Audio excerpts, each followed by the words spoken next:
আসসালামু আলাইকুম, আশা করি সবাই ভালো আছেন। আজকে আমি আপনাদের সাথে খুবই গুরুত্বপূর্ণ একটি বিষয় শেয়ার করব।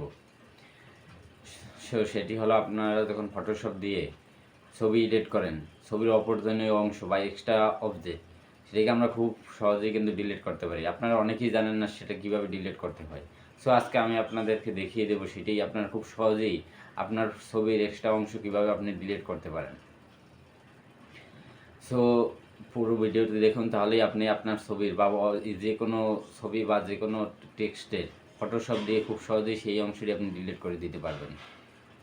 সো আশা করি ফুল ভিডিওতে দেখুন। তার আগে আপনার প্রতি অনুরোধ থাকবে, আমার চ্যানেলটি এখনো সাবস্ক্রাইব না করলে অবশ্যই আমার চ্যানেলটি সাবস্ক্রাইব করুন, আর পেজ দিয়ে দেখলে অবশ্যই আমার পেজটি ফলো করে দেবেন। যে কাজটি করবেন, আপনার অ্যাপসটি ওপেন করে নেওয়ার পরে ফাইল অপশনে যাবেন। ফাইল অপশনে যাওয়ার পরে ওপেন অপশনে যাবেন। ওপেন অপশনে গিয়ে আপনার যে ইমেজটি থেকে আপনি কোনো অংশ ডিলিট করতেছেন সেই অংশ ইমেজটি সিলেক্ট করে এটা ওই ফটোশপে নিয়ে আসবেন। নিয়ে আসার পরে ল্যাসো টুলটিতে যাবেন। ল্যাসো টুলটি সিলেক্ট করার পরে আপনি যে অংশটি ডিলিট করতেছেন বা রিমুভ করতেছেন সেই অংশটি ল্যাসো টুল দিয়ে সুন্দর করে গোল করে, আমি যেভাবে দেখাচ্ছি এভাবে গোল করে সিলেক্ট করে দিবেন।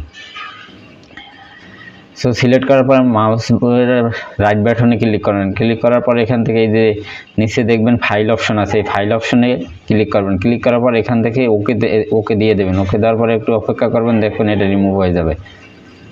সো দেখতে পাচ্ছেন যে এটা রিমুভ হয়ে গেছে। সো আজকে এই পর্যন্তই। আসসালামু আলাইকুম।